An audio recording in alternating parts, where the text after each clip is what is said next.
সুপ্রভাত জানাই সকল দর্শকবৃন্দকে। আমার নাম অরূপ দাস। যারা নতুন দেখছেন, অরূপ জার্নি চ্যানেলের তরফ থেকে আপনাদের স্বাগত জানাচ্ছি।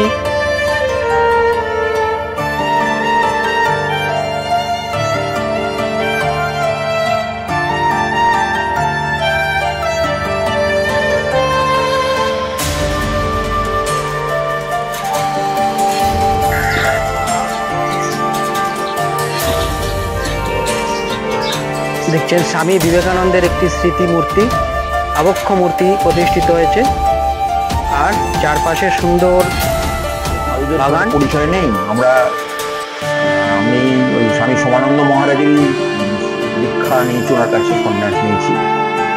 উনি দায়িত্ব দিয়েছেন এই আশ্রমের। আমি মোটামুটি ধরুন 2015 সাল থেকে এই দায়িত্ব পালন করছি সম্পাদক পদে, এবং ওনার আদর্শে সেবক হিসেবেই আমরা আছি।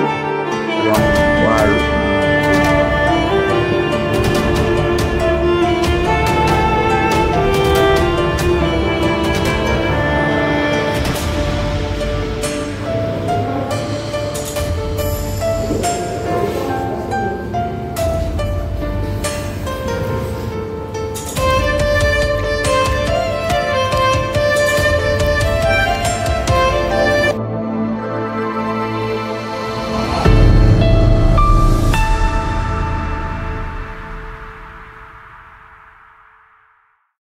সুপ্রভাত জানাই সকল দর্শকবৃন্দকে। আমার নাম অরূপ দাস। যারা নতুন দেখছেন, অরূপ জার্নি চ্যানেলের তরফ থেকে আপনাদের স্বাগত জানাচ্ছি। এটা হচ্ছে মায়ের শ্রী রামকৃষ্ণ আশ্রম, একটি সুন্দর স্থান। আমার পিছনেই দেখছেন মূল মন্দির। আশ্রমের পরিবেশ অত্যন্ত মনোরম, শান্ত, স্নিগ্ধ। আশা করি দর্শক সবাই ভালো আছেন। আপনাদের দোলযাত্রার অনুষ্ঠান বা দোলযাত্রা কিভাবে কাটিয়েছেন, আশা করি সবাই ভালোভাবেই কাটিয়েছেন। তা আগামী দিনে আরো বিভিন্ন উৎসব অনুষ্ঠান আসবে, সেগুলো আমার চ্যানেলের মাধ্যমে পাবেন। আজকে যে শ্রী রামকৃষ্ণ আশ্রম মাহেশ আপনাদের দর্শন করাচ্ছি, এটি একটি সুন্দর স্থান। মহারাজের বক্তব্য শুনবেন, আর এখানকার যে কর্মকাণ্ড সমস্ত কিছুই খুঁটিনাটি তথ্য দেব। তার আগে বলে রাখি আপনারা কিভাবে আসবেন। এখানে আসতে গেলে আপনাদের হাওড়া ব্যান্ডেল যে লাইন, হাওড়া ব্যান্ডেল লাইনে রিষড়া স্টেশনে নামতে হবে। সেই রিষড়া স্টেশনে নেমে আপনাদের ঠিক দেখিয়ে দেবো কিভাবে আসবেন। ঠিক ওই পথে, বেশি দূর নয়, এখান থেকে 1 কিলোমিটার এরকমের মধ্যেই রিষড়া স্টেশনে। যদি হাওড়া থেকে আসেন তাহলে 1 নম্বর বা 1 নম্বরে নামাবে।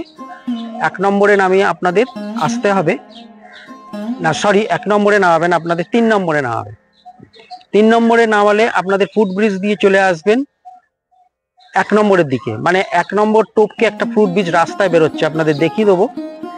ঠিক মাঝের ফুটব্রিজটা স্টেশনের ফুটব্রিজে নেমে রাস্তায় বেরিয়ে, মানে 1 নম্বর দিকে রাস্তায় বেরিয়ে একটু শ্রীরামপুরের দিকে, মানে রিষড়া স্টেশন হাওড়া থেকে এলে শ্রীরামপুরের দিকে একটু রাস্তা দিয়ে হেঁটে যেতে হবে। ওখানে দেখিয়ে দেবো অটো স্ট্যান্ড বা টোটো স্ট্যান্ড আছে। টোটো ধরে বলবেন রামকৃষ্ণ আশ্রম যাব মাহেশ, 10 টাকা ভাড়া নেবে জনপ্রতি, আপনাদের পৌঁছে দেবে। খুব সহজেই এখানে চলে আসতে পারেন। বিভিন্ন অনুষ্ঠান যেগুলো হয় সেদিনগুলো আপনারা আসবেন, খুব ভালো লাগবে জায়গাটা। খুব সুন্দর পরিবেশ, হোস্টেল আছে, ছাত্রাবাস, উচ্চ মাধ্যমিক, মাধ্যমিক, বিভিন্ন সেবাকর্ম এখানে পরিচালিত হয়। এখানকার যে মহারাজ এখন আছেন, খুব ভালো লাগবে। স্বামী প্রেমানন্দ মহারাজ প্রতিষ্ঠিত এই আশ্রম। কবে কিভাবে কি প্রতিষ্ঠিত হলো সব আপনাদের জানাবো। আপনারা ভিডিওটা দেখবেন আর স্কিপ করবেন না। আশা করি ভালো লাগবে। আর ভালো লাগলে লাইক, শেয়ার করবেন আর কমেন্ট করে জানাবেন। আর আমার চ্যানেলটাকে সাবস্ক্রাইব করে পাশে থাকা বেল আইকনটি প্রেস করবেন, আর অবশ্যই অল অপশনটিকে ক্লিক করে রাখবেন, পরবর্তী নোটিফিকেশনগুলো যাতে পান। নমস্কার, আসুন ভিডিওটা শুরু করি। আমরা কিভাবে আমি পৌঁছলাম সেটা আপনাদের দেখাবো। দেখছেন রিষড়া রেলওয়ে স্টেশন। হাওড়া থেকে ব্যান্ডেল লাইনে রিষড়া রেলওয়ে স্টেশনে নামলে আপনারা যদি ব্যান্ডেল থেকে আসেন তাহলে 1 নম্বর পাশে 2 নম্বর নামবেন, আর যদি হাওড়া থেকে আসেন তাহলে 3 নম্বরে নামলে এই ফুটব্রিজটা দিয়ে, এই মাঝের ফুটব্রিজটা দিয়ে 1 নম্বরের এই যে বেরিয়ে যাচ্ছে রাস্তার দিকে, ওই ব্রিজটা আপনাদের আসতে হবে। ওই 3 নম্বর থেকে এই ফুটব্রিজ দিয়ে এদিকে এসে, যেমন 2 নম্বরে নামলে এই ফুটব্রিজটা দিয়ে উঠবেন, উঠে 1 নম্বরের দিকে এটা সোজা রাস্তায় বেরোচ্ছে। দেখুন এই যে রাস্তায় আমরা বেরিয়ে যাচ্ছি, রাস্তা দিয়ে বেরিয়ে সোজা সামনের দিকে এগিয়ে যাব, পিছনে আসবেন না। এখান থেকে টোটো যাবে না। এই যে মন্দিরটা দেখছেন, আরো একটু এগিয়ে যাবেন, টোটো স্ট্যান্ড পাবেন। ওখানে গিয়ে বললেই হবে যে মাহেশ রামকৃষ্ণ আশ্রম যাব, 10 টাকা জনপ্রতি ভাড়া নেব। একটি সুন্দর ধর্মীয় স্থান, মনোমুগ্ধকর। রামকৃষ্ণ দেবের আদর্শে বেলুর মঠের পরিচালনায় এই আশ্রম পরিচালিত হচ্ছে। এই দেখছেন আশ্রমের সামনে, তোরণের সামনে আমরা দাঁড়িয়ে আছি। আশ্রমের মূল মন্দিরের চূড়া, এটি বিবেক তোরণ। এই হচ্ছে স্কুল বিল্ডিং, এই বিবেক তোরণ। এই হচ্ছে মূল প্রবেশদ্বার, এখান দিয়ে আমরা ঢুকে যাব। চলুন প্রবেশ করি। প্রবেশ করে ডান দিকে পড়বে স্কুল বিল্ডিং, আর বাম দিকে পড়বে একটি মায়ের মন্দির আছে, মূল মন্দির। লেখা রয়েছে মাহেশ শ্রী রামকৃষ্ণ আশ্রমের প্রতিষ্ঠাতা অধ্যক্ষ শ্রীমৎ স্বামী প্রেম ঘনানন্দ মহারাজ ও হুগলি জেলা জজ প্রসাদ দাস বন্দ্যোপাধ্যায় শ্রী রামকৃষ্ণ মন্দিরের ভিত্তিপ্রস্তর স্থাপন করেন 13ই জুলাই সোমবার 1953 সাল।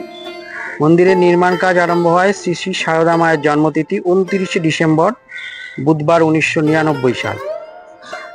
শ্রী বিগ্রহ শ্রী মন্দির প্রতিষ্ঠিত হয় মাঘী পূর্ণিমা তিথি 16ই ফেব্রুয়ারি রবিবার 2003 সাল।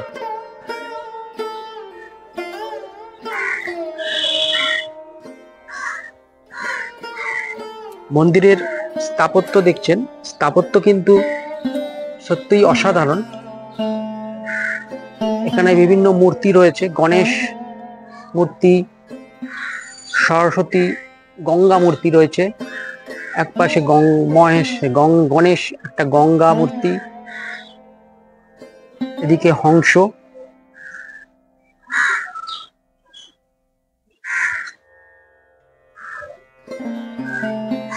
স্থাপন শৈলী দেখুন, সুন্দর করে বড় করে দেখাচ্ছি, দেখুন কত সুন্দর স্থাপন শৈলী।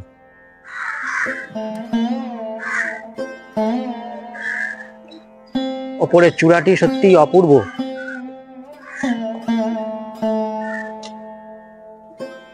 এখানে বিভিন্ন মহারাজের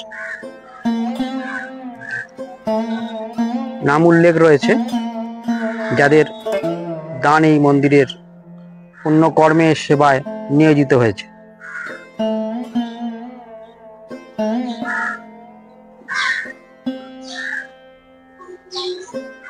এখানে একটি মন্দির আছে, চলুন দেখি। দেখতে পাচ্ছেন মায়ের মন্দির। আমরা মায়ের মন্দিরে একটু প্রবেশ করব। মূল প্রবেশদ্বার দিয়ে ঢুকেই বাঁ দিকে পড়বে এই মায়ের মন্দিরটি। এখন সকাল 9:30-10টার দিক সময় হবে, মায়ের পুজো হচ্ছে। চলুন মায়ের পুজো একটু দর্শন করি, মাকে দর্শন করি। সুন্দর একটি পবিত্র স্থান। দেয়াল গাত্রে অসংখ্য ফটো ফ্রেম রয়েছে মনা ঋষিদের। মনি ঋষিদের ফটো ফ্রেমগুলি আপনাদের দর্শন করাবো। আগে মাকে দর্শন করি। মায়ের মনোমুগ্ধকর ভুবনমোহিনী দৃশ্য আপনারা দেখবেন।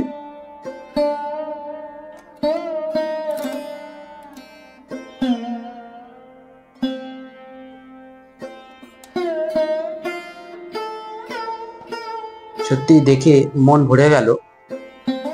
মায়ের পুজো হচ্ছেন।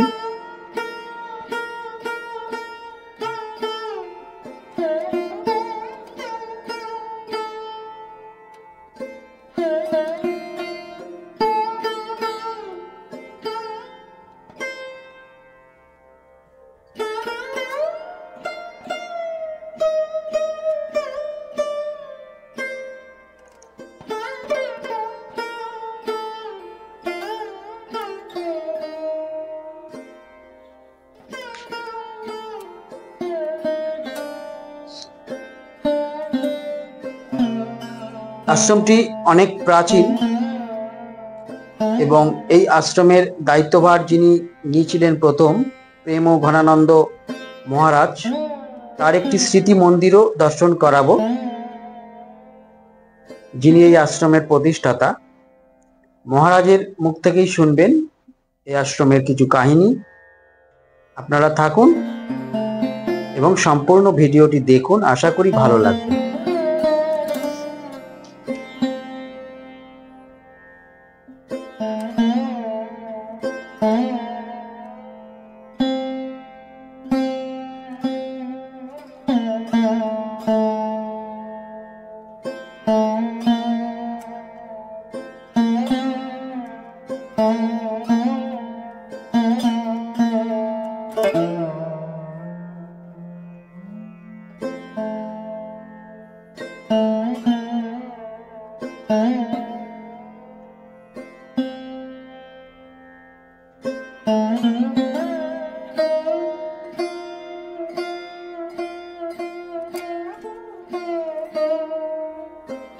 মায়ের রূপ দেখছেন, মায়ের পুজো সমাপ্তির পথে। আমরা মন্দিরের একটু দেয়ালের ফটো ফ্রেমগুলো দর্শন করি। মহামায়া মন্দির, বিভিন্ন সব কাহিনী এবং আগামী গত সব মহারাজরা যিনি আজ রামকৃষ্ণ আশ্রমের সেবায় নিজেদেরকে উৎসর্গ করেছেন, সেই মহারাজদের ফটো এখানে সব রয়েছে। এখন স্বামীজিরও ফটো রয়েছে, ভগিনী নিবেদিতাও রয়েছে।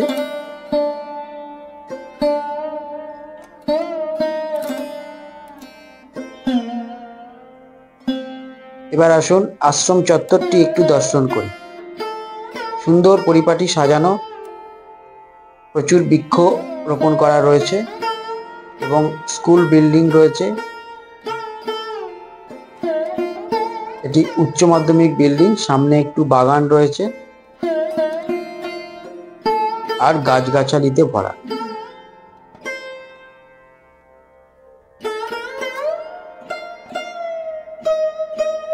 আর মাঝখানে রয়েছে মূল মন্দির। এই হচ্ছে ঢোকার পথ, দেখলেন সামনে মায়ের মন্দির এবং তার পাশে মূল মন্দির। শ্রী শ্রী পরমহংসদেব রামকৃষ্ণ যেখানে মূর্তি অধিষ্ঠিত রয়েছে। মন্দিরের স্থাপত্য দেখছেন Mahesh Shri Ramakrishna Ashram centre of excellence preparatory course for engineering, JEE, medical entrance, NEET examination, board support will be provided. কি ফিচার্স এখানে উল্লেখ আছে।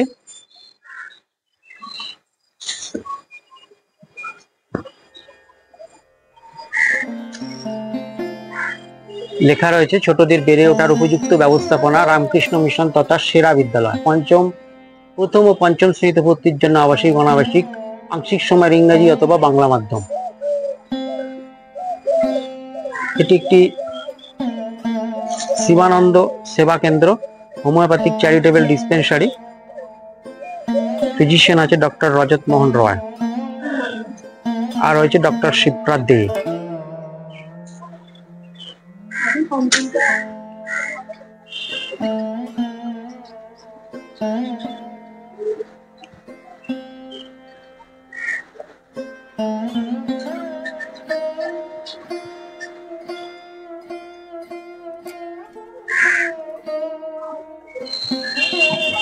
এটি হচ্ছে স্বামী সোমানন্দ ভবন, প্রধান কার্যালয়।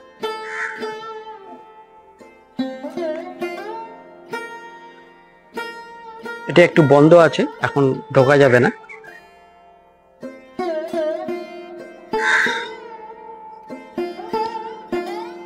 রামকৃষ্ণের কথা, কচ্ছপ জলে চড়ে কিন্তু কচ্ছপের মন পড়ে থাকে কিন্তু সেই আড়ায়। আসল কথা সেখানে তার ডিমগুলো রয়েছে। সংসার আমাদের আছে কিন্তু ঈশ্বরের প্রতি মন আমাদের রাখতেই হবে। তাই ঈশ্বর আমাদের যে পথ দেখায়, সেই ঈশ্বর হলেন শ্রীমৎ পরমহংসদেব রামকৃষ্ণ। তারই আলোকে উদ্ভাসিত এই মাহেশ রামকৃষ্ণ আশ্রম। স্বামী প্রেমঘনানন্দ মহারাজ যিনি এই আশ্রম প্রতিষ্ঠা করেছেন, তিনি অনবদ্য একজন ধার্মিক, বিজ্ঞ, জ্ঞানী, পণ্ডিত ব্যক্তি ছিলেন। এখানকার বর্তমান মহারাজের কথায় আমরা জানতে পারব সেই মুহূর্ত। আসুন আমরা সেই তারই মুখ থেকে শুনি।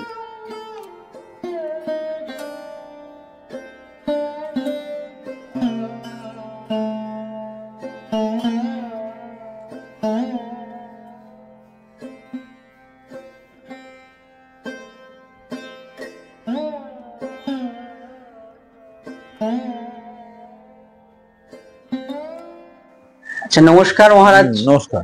আমার চ্যানেলের তরফ থেকে বা দর্শকদের তরফ থেকে আপনাকে প্রণাম এবং নমস্কার জানাচ্ছি। আমি অরূপ দাস। সবাইকে নমস্কার। আচ্ছা, আমি অরূপ জার্নি চ্যানেল আমার। আচ্ছা, এই আশ্রম সম্বন্ধে আপনি একটু সংক্ষেপে কাহিনীটা একটু জানাবেন। আশ্রম প্রতিষ্ঠা কবে হলেন, কবে আপনি এই কেমন মানে আশ্রমের যে মহারাজ হিসেবে কবে থেকে এলেন, বা এর ভারপ্রাপ্ত দায়িত্ব আপনার মাথায় পড়লো বা কাঁধে পড়লো, কিভাবে চালাচ্ছেন, কি আপনাদের সেবা কর্ম অনুষ্ঠিত হচ্ছে, এগুলো একটু জানান, দর্শকরা একটু শুনতে চায়। হ্যাঁ, আমাদের এই আশ্রম প্রতিষ্ঠা হয়েছিল স্বাধীনতার ঠিক পরবর্তী সময়ে, 47-48 পরে। স্বামী প্রেমঘনানন্দ মহারাজ উনি বেলুড় মঠের বিভিন্ন সেন্টারে উনি ছিলেন।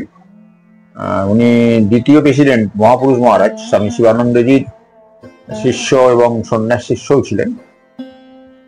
তো উনি ওনার নির্দেশে উনি দেওঘর, ময়মনসিংহ, বিভিন্ন খুলনা, শিলং, শিলচর বিভিন্ন জায়গায় যাওয়ার পরে শেষে উনি উদ্বোধন পত্রিকার সাব এডিটর ছিলেন। সুন্দরানন্দ মহারাজের আন্ডারে উনি কাজ করতেন। তখন উনি একটু সাহিত্যিক ছিলেন এবং কিশোরদের এবং যুবকদের নিয়ে ওনার একটা অনুশীলন, একটা সমিতি ছিল। অরবিন্দ ঘোষের সাথে ওনার একটা যোগাযোগ ছিল এবং স্বামী বিবেকানন্দের যে ভাই আমাদের মহিম বাবু বলা, ওনার সাথেও সিমলা স্ট্রিটের বিভিন্ন জায়গায় উনি অনুশীলন সমিতি বা এইসব যুব সমাজ, ছাত্র সমাজ এর উপর সাথে উনি বিভিন্ন কার্যক্রমের মধ্যে যুক্ত ছিলেন। এবার যখন দেশ পরাধীন, তখন ওনার ইচ্ছা হলো যে দেশের কাজে নিয়োজিত করার জন্য যুবকদের উদ্বুদ্ধ করা, কিশোরদের উদ্বুদ্ধ করা, এটা প্রধান কার্য হয়ে ওনার দাঁড়ালো। যার জন্য উনি স্বামীজির বাড়ির পাশে সিমলা স্ট্রিটে একটা জায়গা করে উনি একটা পত্রিকা বার, কিশোর বাংলা পত্রিকা। সেই পত্রিকা 40-42 সাল থেকে জড়িত, খুব সমাদৃত, বিভিন্ন জায়গায় ছড়িয়ে ছিটিয়ে যেত এবং তার একটা প্রভাব পড়ত। বিশেষ করে বাংলাদেশে, তখনকার বাংলাদেশের যে অনুশীলন সমিতি ছিল, বিভিন্ন জায়গার একটা দেশত্ববোধে একটা উদ্বুদ্ধ করার জন্য ওনার একটা আহ্বান ছিল। সেসব হওয়ার পরে উনি তারপর দেশ স্বাধীন হলো, তারপর ওনার এই পত্রিকাটা একটু মার খেলো বাংলাদেশে। তখনই এখানে আহ্বান এলো রিসা মাহেশে। এখানে জগন্নাথ দেবের মন্দির আছে মাহেশে। সেই আহ্বানে উনি সাড়া দিয়ে এখানে এলেন। এসে তখন এই কিশোর বাংলা পত্রিকাটা কলকাতাতেই চলতো, উনি এখানে থাকতেন। ওনার দুজন শিষ্য ছিল তদানীন্তন সময়ের, স্বামী সোমানন্দ মহারাজ এবং স্বামী শিবরামানন্দ মহারাজ। ওনাদের উনি আদর করে বেনু মহারাজ, মনু মহারাজ বলে ডাকতেন। তো ওনারা এলেন কাজ ফাজ করতে করতে। তখন প্রতিষ্ঠা হয়েছে 2 কাঠা জমির উপর, ছিটেবেড়া ঘরের উপরে ওনারা থাকতেন। তবে আস্তে আস্তে এটা বড় হয়। এখানে যে মাহেশের জগন্নাথ মন্দিরের সূত্র ধরে উনি এই আশ্রমের নাম রাখলেন মাহেশ শ্রী রামকৃষ্ণ আশ্রম। মাহেশ শ্রী রামকৃষ্ণ আশ্রম দেখছেন, সুন্দর টব দিয়ে ফুল সাজানো এবং সামনে মূল মন্দির, যেখানে পরমহংসদেব শ্রী রামকৃষ্ণের মূর্তি পূজিত হচ্ছে।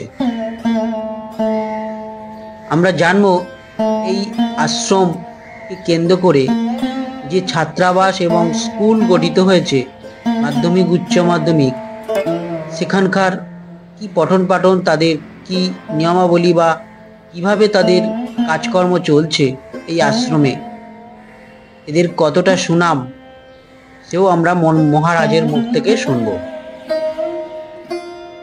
এ হচ্ছে মূল মন্দির। মূল মন্দিরে ঠাকুরের বিগ্রহ একটু কাজের জন্য মানে রং হচ্ছে, তো তাই বিগ্রহ দেখাতে একটু অসুবিধাই হলো। তবুও আপনাদের দেখিয়েছি, যতটা দ্বার উদ্ঘাটন হয়েছিল ততটা দেখাতে পেরেছি। আসুন মহারাজের কাছ থেকে আমরা শুনি। এই আশ্রমের সূত্র ধরেই উনি 52 সালে প্রথম বিদ্যালয় স্থাপন করলেন, মাহেশ রামকৃষ্ণ আশ্রম পাঠশালা নাম দিয়ে। এই বিদ্যালয় দিয়ে শুরু হলো এখানকার কর্মকাণ্ড। তারপরে আস্তে আস্তে উনি স্কুল 1 থেকে শুরু হতে হতে একেবারে মাধ্যমিক হলো 1960 সালে।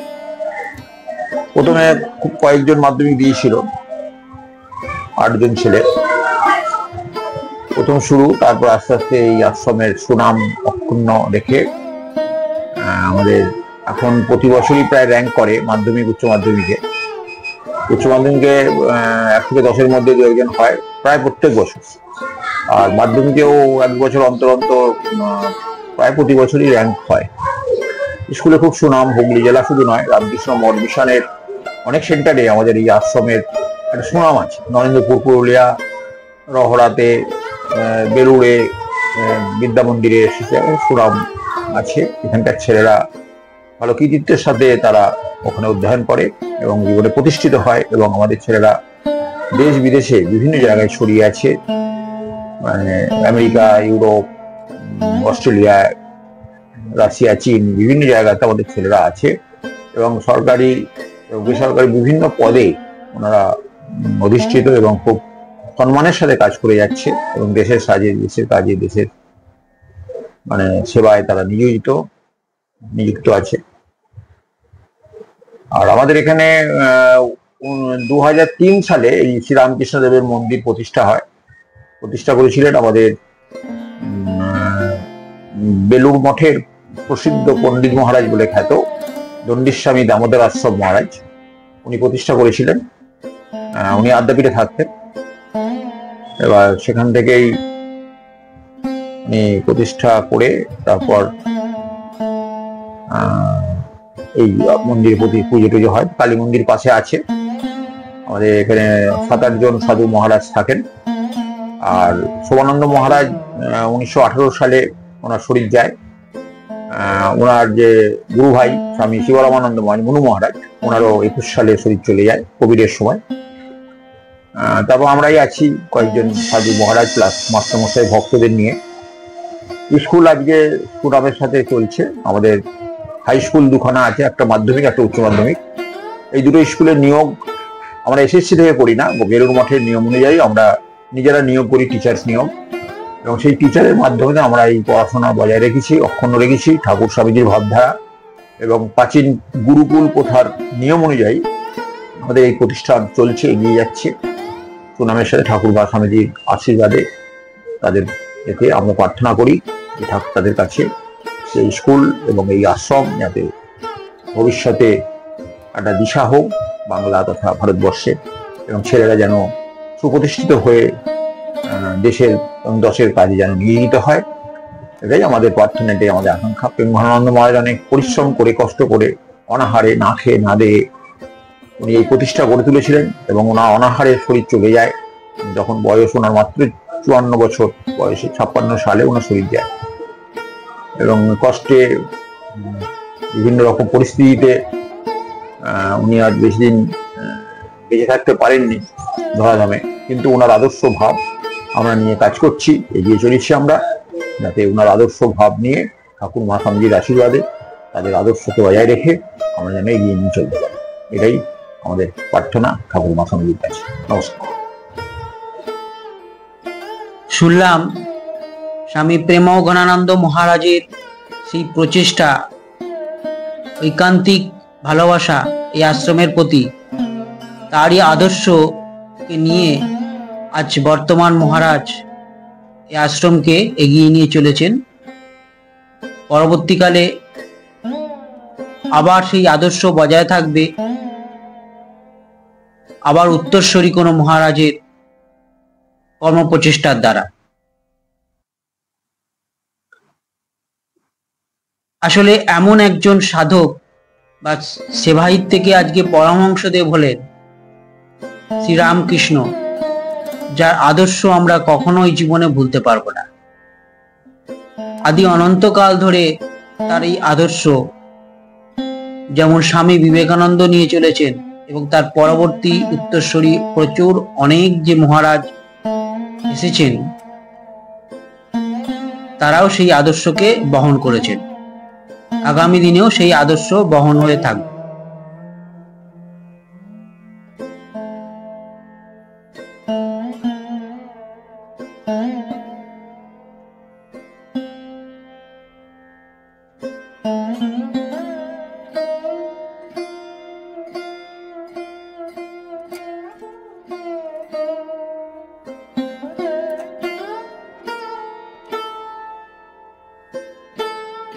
তো সাধুদের খুব একটা পরিচয় নেই। আমি ওই স্বামী সোমানন্দ মহারাজেরই দীক্ষা নিয়েছি, ওনার কাছে সন্ন্যাস নিয়েছি। উনি দায়িত্ব দিয়েছেন এই আশ্রমের। আমি মোটামুটি ধরুন 2015 সাল থেকে এই দায়িত্ব পালন করছি সম্পাদক পদে, এবং ওনার আদর্শের সেবক হিসেবেই আমরা আছি। এবং ওনাদের শরীর যাওয়ার পরে এই পুরোপুরি এই আশ্রমের দায়ভার পড়েছে আমাদের উপরে। ঠাকুরের আশীর্বাদে আমরা এগিয়ে চলেছি, এটাই আমাদের পরিচয় আর কি। এমনি বার্ষিক অনুষ্ঠান বলতে এখানে কি কি হয়? বার্ষিক অনুষ্ঠান আমাদের সবচেয়ে প্রথম বড় উৎসব হচ্ছে দুর্গাপুজো। 4 দিন ধরে বেলুড় মঠের আদব কায়দা নিয়ম অনুযায়ী হয়।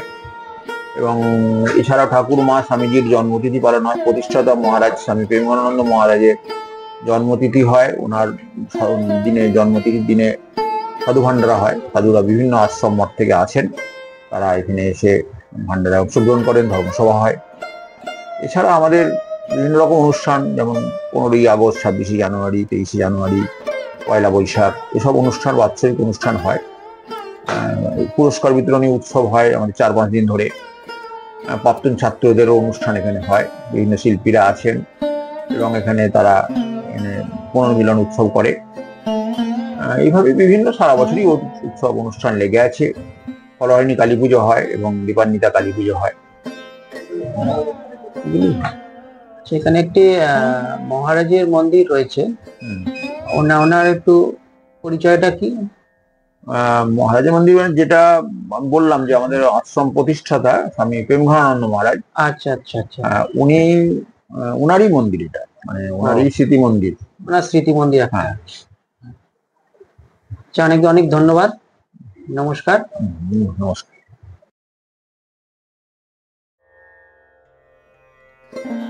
মহারাজের কাছ থেকে আমরা শুনতে পেলাম আশ্রমের কিছু ইতিবৃত্ত কাহিনী, প্রতিষ্ঠা থেকে কাহিনী যে শুনলাম, এবং পরবর্তীকালে স্কুলের মাধ্যমে ছাত্রছাত্রীদের, বিশেষ ছাত্রদের যে অধ্যয়ন করিয়ে এদেরকে জগতে একটা বিশেষ আলোয় আনতে চাইছে, এবং ছাত্ররাও এখান থেকে শিক্ষা লাভ করে তাদের ব্যক্তিত্ব, আশ্রমের প্রতি ভালোবাসা সবকিছুই উজাড় করে দিতে চাইছে তাদের কর্মঠ জীবনের মাধ্যমে। শ্রীরামকৃষ্ণ বা বিবেকানন্দ, স্বামী বিবেকানন্দ সেটাই শিখিয়েছেন, আমাদের বুঝিয়েছেন যে কর্মই জীবনের একমাত্র পথ, কর্ম দ্বারাই সবকিছু অর্জন করা যায়। কর্ম যদি সঠিক পথে হয়, সঠিকভাবে চলে, তাহলেই সেটি সিদ্ধ হবে।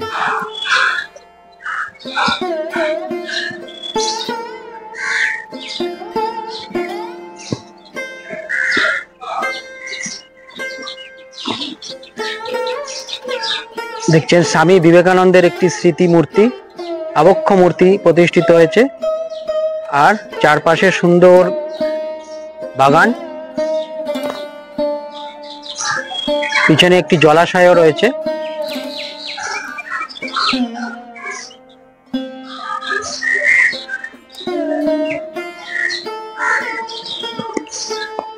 এপাশে বিল্ডিংটি উচ্চ মাধ্যমিক বিল্ডিং। এখানে একটি স্মৃতি বা রয়েছে, যেটা আমরা সাধারণত মাতৃভাষা দিবসে যে স্মৃতিটি আমরা মনে করি বা বাংলাদেশে আছে বা আমাদের ভারতবর্ষেও রয়েছে, সেই স্মৃতিটি এখানে রয়েছে। আমরা মাতৃভাষাকে যেন সম্মান জানাই, মাতৃভাষাকে শ্রদ্ধা করি।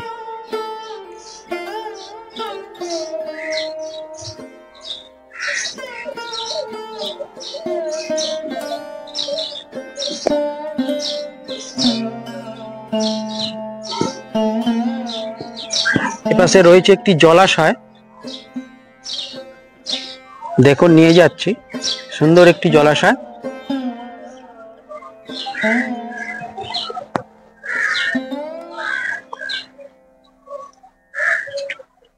আর এখানে রয়েছে একটি মা শারদা মণ্ডপ।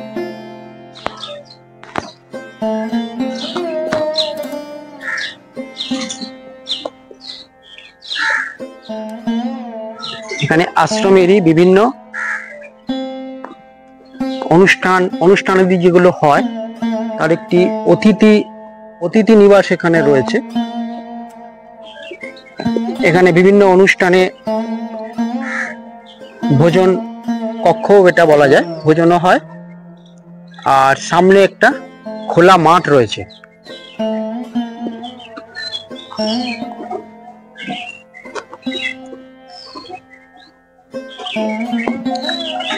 এগুলো সবই আশ্রম চত্বর। ওইদিকে গেট, ওদিকটা গেট রয়েছে, এদিকে খেলার মাঠ, ওদিকেও একটা বিল্ডিং যেটা ছাত্রাবাস আছে, হোস্টেল আছে, বিভিন্ন মহিলা হোস্টেলও আছে।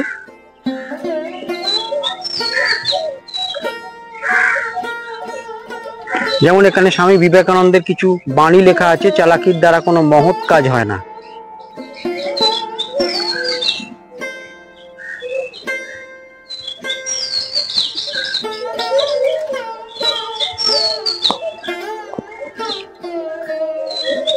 রবীন্দ্রনাথ ঠাকুরের একটি বাহিনী, যাহারা তোমার বিষাইছে বায়ু, নিভাইছে তব আলো, তুমি কি তাদের ক্ষমা করিয়াছ, তুমি কি বেঁচেছ ভালো।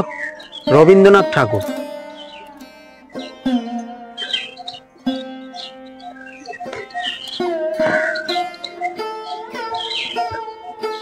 এখানে বিভিন্ন মহাপুরুষদের বাণী এখানে লিখিত রয়েছে। যেমন মহাত্মা গান্ধীর একটা বাণী রয়েছে, পৃথিবীকে যেভাবে বদলাতে চাও ঠিক সেই পরিবর্তনটা আগে নিজের মধ্যে আনো।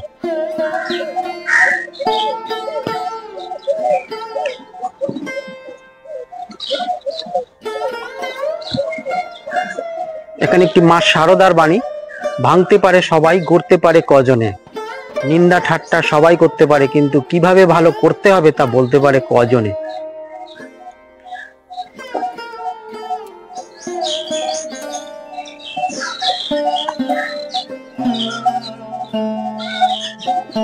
সুন্দর বৃক্ষে সমাহারে সুসজ্জিত একটি আশ্রমিক পরিবেশ। ছাত্ররা এখানে লালিত পালিত হচ্ছে, তাদের শিক্ষা অর্জন হচ্ছে। এটা একটি গ্রন্থাগার আছে সামনে।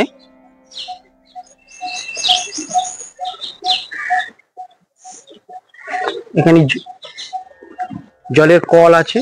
এটা একটি মাহেশ রামকৃষ্ণ গ্রন্থাগার। আমাদের আশ্রম চত্বরটা ঘুরিয়ে দেখিয়ে দিচ্ছি।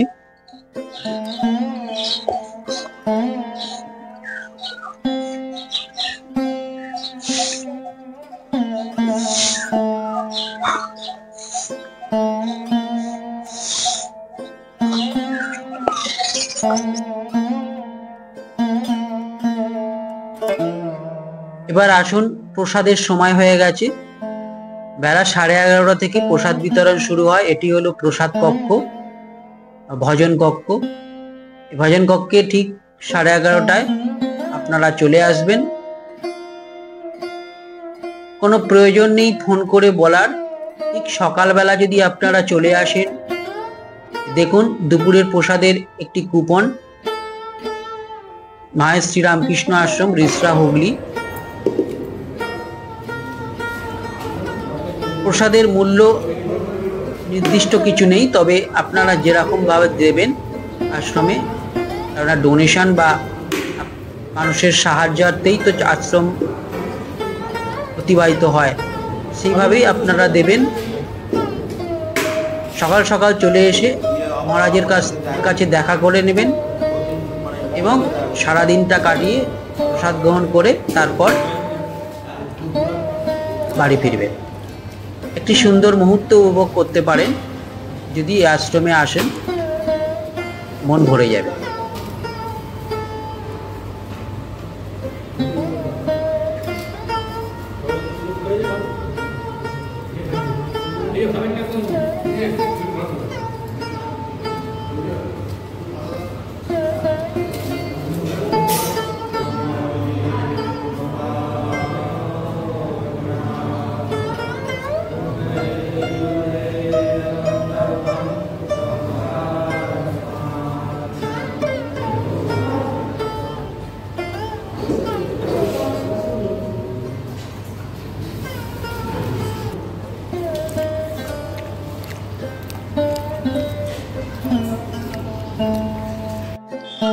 নমস্কার আরেকবার জানাই দর্শক, শ্রী রামকৃষ্ণ আশ্রম মাহেশ আপনারা দর্শন করলেন। পরমহংসদেব রামকৃষ্ণের গর্ভগৃহ, সেখানকার যে মূর্তিটি রয়েছে, আপাতত রঙের কাজের জন্য সেই মূর্তিটি ভালো করে দেখতে পেলেন না, দর্শন করতে পারলাম না, প্লাস্টিকে জড়ানো। যাই হোক, আশ্রম চত্বরটি দেখলেন, ভোগ প্রসাদও পাওয়া যায়। আপনারা যেরকম মূল্য দেবেন ডোনেশন, কোনো কুপন মূল্য নেই। 11:30 থেকে ভোগ প্রসাদ শুরু হয়। সাদা অন্ন, ডাল, একটি সবজি আর মৎস্য, যেহেতু মায়ের স্থান। আপাতত ভিডিওটি শেষ করছি, আবার একটি নতুন দিন নতুন ভিডিওতে আপনাদের সঙ্গে আবার দেখা হবে। নমস্কার জানাচ্ছি। ভালো লাগলে লাইক, শেয়ার, কমেন্টটা করবেন আর সাবস্ক্রাইব করে আমার পাশে থাকবেন।